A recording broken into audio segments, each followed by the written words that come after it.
महेश एक बहुत गरीब आदमी था। उसके 3 बच्चे थे, 2 लड़कियां और एक लड़का। दिनेश की पत्नी सुरेखा घर में पापड़ बनाने का काम करती थी और महेश गली गली जाकर पापड़ बेचता था। एक दिन सुरेखा बोली, सुनो जी, हमारे 3 बच्चे हैं। आपके पापड़ बेचने के काम से घर नहीं चल पाता। जितना कमाते हो रोज घर में खर्च हो जाता है। इस तरह तो बच्चों के भविष्य के लिए कुछ नहीं जोड़ पाएंगे। आप कुछ और काम क्यों नहीं करते जिसमें मेहनत कम हो और आमदनी ज्यादा हो? सुरेखा, पूरे दिन गलियों में घूमता हूँ, जब जाके कहीं 100-200 रुपए कमाता हूँ। तुम ही बताओ और क्या करूँ? एक दिन सुरेखा पापड़ बना रही थी। छोटी बेटी लिल्ली ने छोटा सा पापड़ बनाने की जिद करी। उसके जिद पर सुरेखा ने छोटे छोटे पापड़ बेल दिए। फिर लिल्ली ने उन्हें तलने के लिए कहा। सुरेखा ने अपनी बड़ी बेटी आरती से कहा, आरती, मैं पापड़ बना रही हूँ, तू उसे तलकर दे दे। आरती ने जब वो पापड़ तले तो वो पानी पूरी की तरह फूल गए। लिल्ली ने खुशी से चलते हुए आई और बोली, मम्मी देखो पानी पूरी, मुझे पानी भी चाहिए, मुझे पानी पूरी खाना है। सुरेखा ने उसका मन रखने के लिए घर के कुछ मसाले उसे पानी में मिलाकर दे दिए, जिससे वो खुश हो गई और पानी पूरी खाने लगी। सुरेखा उसको देखकर सोचने लगी, क्यों ना मैं घर में पानी पूरी बनाऊं और ये बाजार जाकर ठेला लगा ले। इससे उन्हें गली गली घूमना नहीं पड़ेगा। और आजकल तो वैसे भी चाट पकौड़ियों पर भी भीड़ रहती है और पानी पूरी तो सबकी पसंद होती है, पर कुछ दिन पहले ये सब सीखना पड़ेगा। सुरेखा ने ये बात महेश से कही। महेश को भी ये काम सही लगा। उन्होंने कई तरह के पानी बनाना सीखे और पानी पूरी बनाना कोई ज्यादा मुश्किल का काम भी नहीं था। महेश ने पहले दिन पानी पूरी का ठेला लगाया तो उसकी खूब बिक्री हुई। सुरेखा देखो, आज हमारी 700 रुपए की बिक्री हुई है। पानी पूरी खत्म हो गए, नहीं तो और ज्यादा बिक्री होती।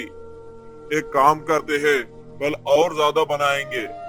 आरती भी थोड़ी मदद कर देगी। सुरेखा ने कहा, मैं और आरती मिलकर कल और ज्यादा पानी पूरी बनाएंगे। इसी तरह महेश की खूब आमदनी होने लगी।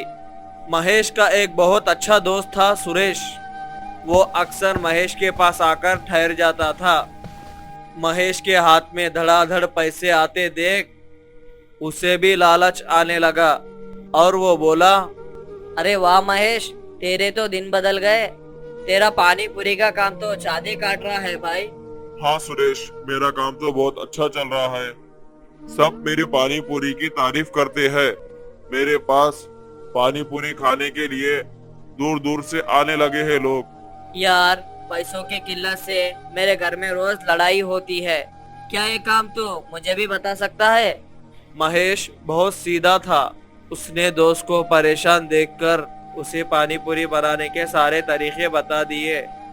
फिर 2-4 दिन बाद सुरेश ने महेश से कुछ ही दूरी पर पानी पूरी का ठेला लगा लिया। सुरेखा बोली, कितने बुद्धू हो आप ये नहीं समझ सके कि वो आपकी रोजी रोटी छीन लेगा। मुझे लगा कि वो परेशान है, मैं मदद कर दूं तो उसका भी काम बन जाएगा, पर मुझे क्या पता था वो मेरे पास ही ठेला लगाएगा। आप उनसे मना करो, नहीं तो मैं कहती हूँ। नहीं नहीं, कोई बात नहीं, मैं बात कर लूंगा उससे। अगले दिन, देख सुरेश, तेरे यहाँ पानी पूरी बेचने से मेरे काम पर फर्क पड़ रहा है। तू कहीं और ठेला लगा ले। ये तो कोई बात नहीं हुई यार। ये सड़क किसी एक की नहीं है, यहाँ कोई भी ठेला लगा सकता है।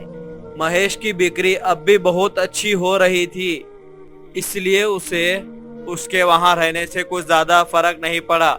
वे चुपचाप अपना काम करने लगा। अरे वाह भाई वाह। पानी पूरी तो बस महेश की अच्छी लगती है, इसकी तरह साथ कहीं नहीं। एक वो सुरेश है, पता नहीं कितनी बकवास पानी पूरी बनाता है। अरे भाई, हमारे यहाँ शादी है, क्या तुम वहाँ काम करोगे? क्यों नहीं भाई, मैं जरूर करूँगा। मुझे काम की जरूरत भी है। उसके बाद सगाई, शादी, जन्मदिन और दूसरे समारोह के ऑर्डर भी आने लगे। सुरेश को उस पे दिन जलन होने लगी। वो अपने पास आए हुए ग्राहकों को उसकी पानी पूरी की खराबियों को बताता, लेकिन फिर भी ग्राहक महेश के पास ही जाते थे। सुरेश ने सोचा, क्यों ना कुछ ऐसा करूं इसकी पानी पूरी खराब हो जाए और इसकी बिक्री बंद हो जाए। उसकी लालच ने उसे दोस्त से दुश्मन बना दिया था। उसने नजर बसते ही दिनेश के पानी में पेट खराब होने की दवाई मिला दी। सब लोग बहुत शौक से पानी पूरी खा रहे थे, कुछ कह रहे थे। मन तो करता है खाते ही रहूं।